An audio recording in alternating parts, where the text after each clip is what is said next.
Bedtime Bible Stories.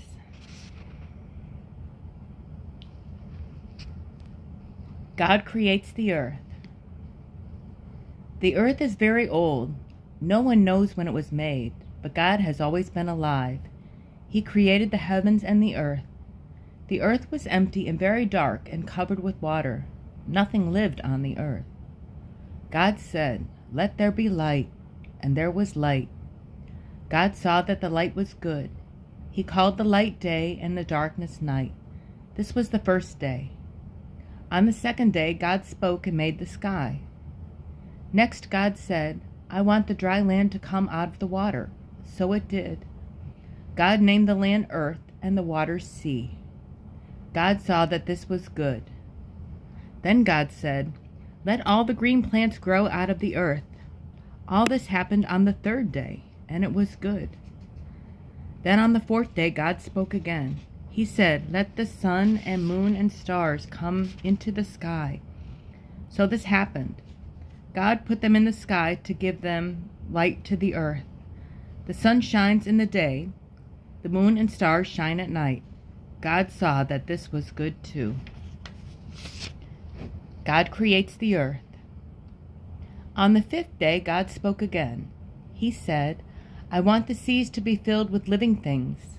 I want birds to fly in the sky." So God created everything that lives in the sea and flies in the sky, and God blessed them. Then God said, "Let the animals live on earth." So he created big animals and little things that creep on the ground. God saw all of this was good. Finally God said, "Now I'm going to make human beings. Unlike the animals, they will stand up tall and have a soul. They will be like me, rule the earth and care for it." So God took some dust from the ground and formed man. He breathed the breath of life into him. Man became alive. God blessed them, saying, "I want you to live all over the earth."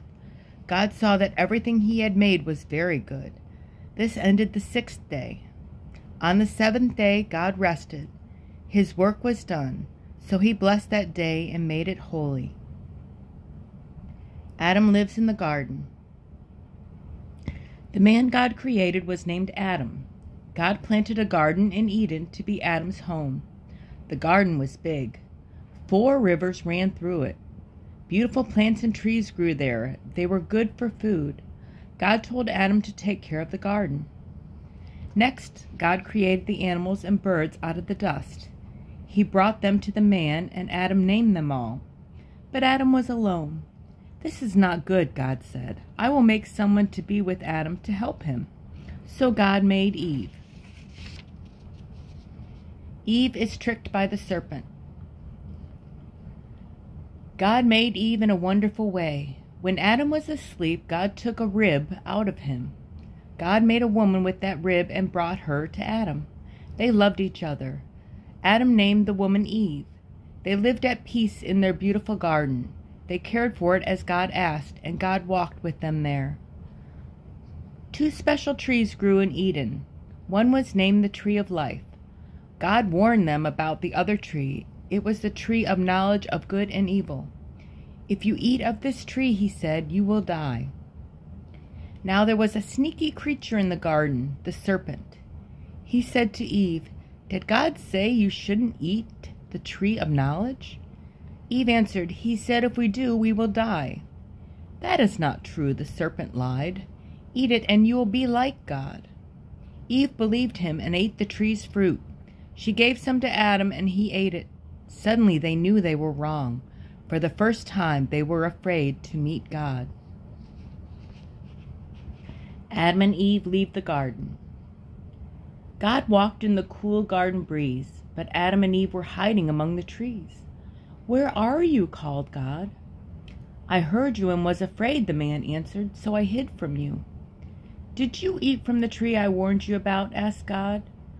"The woman gave me the fruit and I ate it," the man said. So God spoke to the woman, "What have you done?"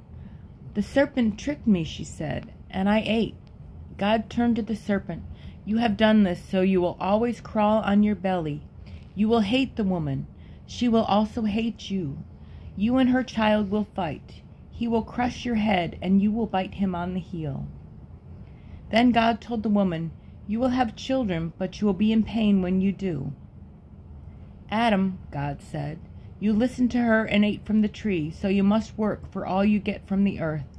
You will sweat and suffer all your life.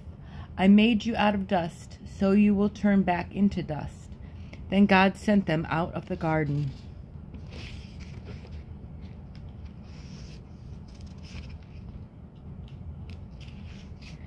Cain murders his brother. Adam and Eve lived outside the garden until they died. A flaming sword guards the path to the tree of life. No one has gone back there since they left. Eve gave birth to a baby boy named Cain.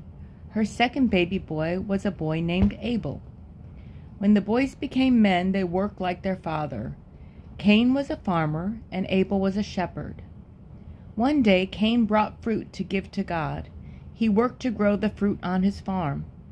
Abel had a gift for God, too. He gave a lamb that had been born in the field. God was happy with Abel's gift, but he refused Cain's gift. Cain became angry. So God asked him, "Why are you angry? Be careful, sin might catch you." Later, Cain killed Abel while he was walking in the field. God asked Cain, "Where is your brother?" "I don't know," Cain answered. "Should I care for my brother?" "What have you done?" God said. "Listen, Abel's blood is crying to me from the ground. You murdered Abel. You will always live under a curse."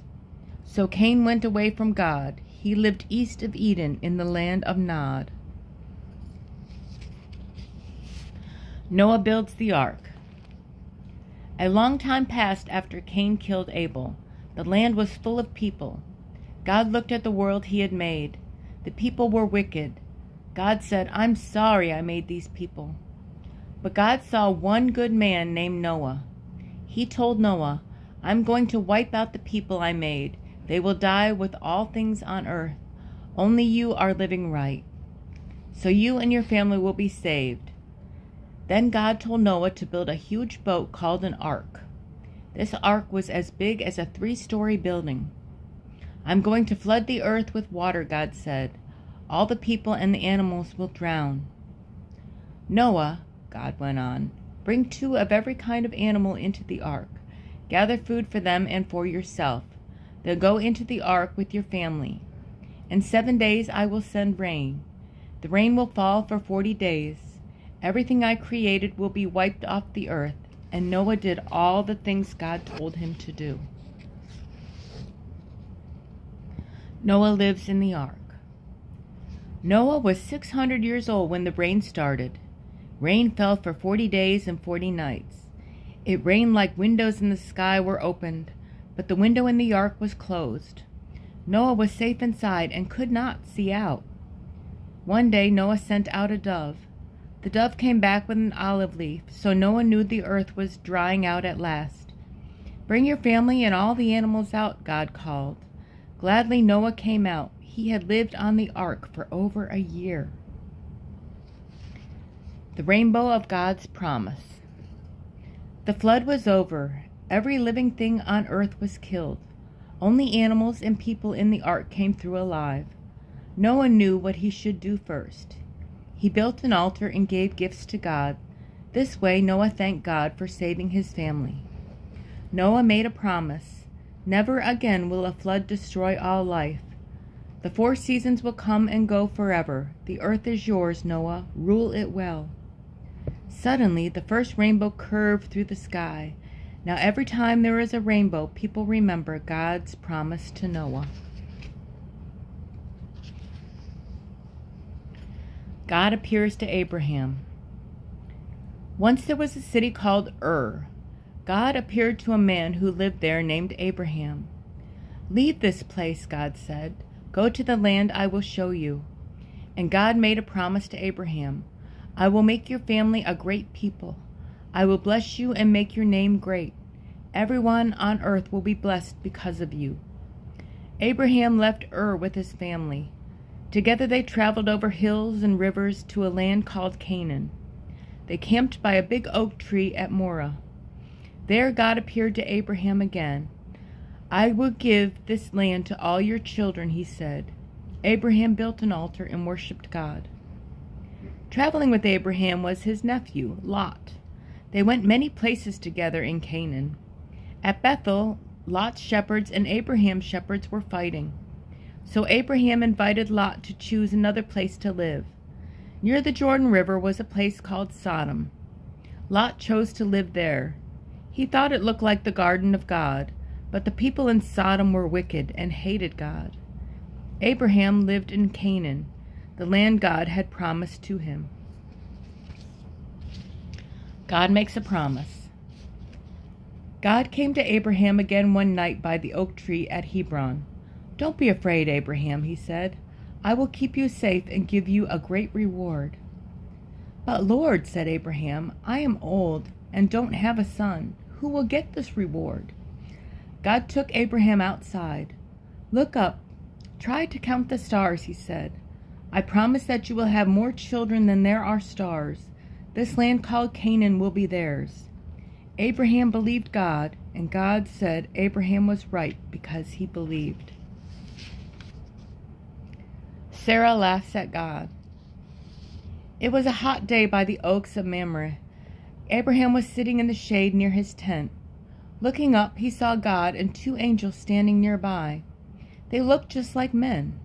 Abraham and his wife Sarah rushed to make lunch for them. "Where is your wife?" God asked. "She is going to have a child soon." In the tent, Sarah heard this and laughed. She was much too old to have children. "Why does she laugh?" God asked. "Nothing is too difficult for me. At the right time, she will have a baby." Fire rains in Sodom. While God talked with Abraham, the angels left Mamre. That night they found Lot sitting by Sodom's gate. They had come to destroy that sinful place. But the angels warned Lot to leave. But Lot was in no hurry to get away. So the angels grabbed his hand. They rushed him out with his wife and daughters. They warned, "Run for your life into the hills. Do not look back." God rained fire on Sodom. Smoke covered the valley. But Lot's wife looked back at the city. She turned into a pillar of salt. Her family kept running. Abraham's two sons. After Sodom was destroyed, Abraham moved his camp near to the sea. There, when Abraham was 100 years old, God kept his promise. Sarah gave birth to a baby boy. They were very happy and had a big feast. They named their son Isaac. His name means laughing, because Sarah had laughed at God. And Sarah said, "God has brought laughter for me. Everyone who hears will laugh with me." There are now two boys in Abraham's tent. One was Sarah's new baby Isaac. The other was Ishmael. He was the son of Sarah's maid Hagar. Ishmael did not like Isaac or treat him well. This made Sarah angry. She told Abraham, "Send away Hagar and her son. I don't want Ishmael to have what belongs to Isaac." Abraham was very sad about this. Ishmael was his son too, but God said, "Abraham, don't worry about Hagar and her son. Do what Sarah says. It's better that Isaac lives alone with you. Everything that is yours will belong to him someday. I'll take care of Ishmael. He'll be the father of a great family just like Isaac." The next morning, Abraham sent Hagar and Ishmael away. Ishmael's desert journey. Early in the morning, Hagar and Ishmael left Abraham's tent. He gave them bread and a bottle of water for their trip, but the water ran out. Hagar did not want Ishmael to die in the desert sun. There Hagar broke down and cried. But the angel of God called to Hagar from heaven. "Don't be afraid, Hagar. Lift up your son and hold him. He'll have a great family." Then God showed her a well of water, and they drank. Ishmael grew up, and God was with him. He lived to become a hunter in the desert. Abraham offers Isaac to God. Meanwhile, God spoke to Abraham. "Take Isaac and go to Mount Moriah." Abraham loved Isaac. "There," God went on, "slay Isaac as a gift to me." Abraham obeyed. They traveled 3 days to the mountain. Abraham put Isaac on an altar. Isaac asked, "Where is the lamb for God's gift?" "God will give us a lamb," Abraham answered. He raised the knife to slay his son. Then God's angel stopped him. "I know you fear God. You'd slay your only son for him." Abraham saw a ram for God's gift stuck in a bush, so Isaac lived. The search for Isaac's wife. Isaac grew up and was old enough to be married. It was Abraham's job to find a wife for Isaac. So Abraham sent his servant Eliezer back to his homeland. He wanted Isaac to marry a woman from his own family. Abraham knew this was best because they also worshipped God. Eliezer took 10 camels and many gifts. He traveled to the city of Nahor and stopped at the city well. There Eliezer prayed he would find the right woman for Isaac. He looked up and saw a beautiful young woman. Eliezer bowed to her and said, "Will you give me a drink?" "Yes," the woman said. "I will water your camels too." Eliezer wondered, "Is this the woman for Isaac?" "What is your name?" he said. "I am Rebekah. My father is Bethuel." Bethuel was Abraham's brother. "Come," she said, "stay at our house." Eliezer thanked God. His prayer was answered. Rebekah was Isaac's cousin and part of Abraham's family. Eliezer gave Rebekah gold earrings and bracelets as a gift. He told her he was from Abraham's house. Rebekah invited Eliezer home to meet her father and family. Rebekah marries Isaac. Rebekah ran home and told her parents about Eliezer. She showed them his gifts. Her brother Laban asked Eliezer to eat with them, but Eliezer said, "First I must tell you why I came here." "My master is Abraham," Eliezer said. "God has blessed him. He is very rich. Abraham sent me here. I promised to find a wife for his son Isaac. I prayed that God would show me the right woman. Then he told them what happened at the well." Rebekah's father and brother agreed that she would marry Isaac. "God wants this to happen," they said. Then Eliezer gave rich gifts to Rebekah and her family. That night they enjoyed a great feast. The next morning came. Rebekah's father asked her, "Will you go with this man?" She answered, "I will go." Rebekah's family blessed her, and she left with Eliezer. One evening Isaac was walking in the field. He saw Eliezer's camel coming with his bride. Rebekah also saw Isaac. Isaac loved Rebekah, and they were married in Sarah's tent. Esau sells his birthright. Like his father, Abraham, Isaac lived in the land of Canaan. His wife Rebekah could not have children, so Isaac prayed, and God answered his prayer. Rebekah gave birth to twin boys. She named them Esau and Jacob. Esau was born first. He would get twice as much as Jacob when Isaac died. This was called the birthright. Jacob grew to be a quiet man, living in the tents. Esau became a hunter in the fields. When Esau brought meat from the hunt, he gave some to Isaac. So Isaac loved Esau more than Jacob. But Rebekah liked the wise and careful Jacob. One day, Esau came in from the field, hungry and tired. Since it was time for dinner, Jacob cooked up a pot of soup. "Please give me some soup," Esau asked. "Will you trade your birthright for some soup?" Jacob asked. "Why not?" answered Esau. "I'm about to die of hunger. If I do, I won't need my birthright." And Esau promised Jacob his birthright. Jacob was selfish with Esau. This was not right, but Esau was foolish to sell his birthright. This was wrong. Jacob steals Esau's blessing.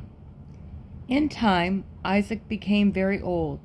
One day he said to Esau, "I want to give you my blessing before I die. Hunt an animal and cook the meat for me. You know I love this. Then I will bless you."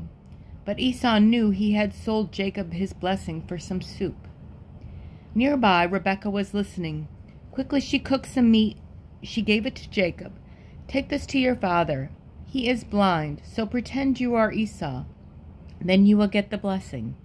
Jacob did this. Though it was wrong, he stole Esau's blessing. Jacob's dream at Bethel. After Esau lost his blessing, he wanted to kill Jacob.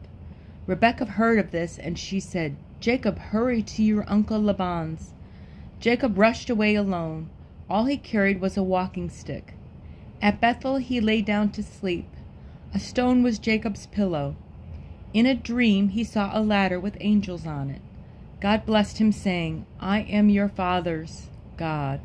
This land is yours and your children's. The world will be blessed because of your family." When he woke up, Jacob said, "This place is God's house. It is the gate of heaven."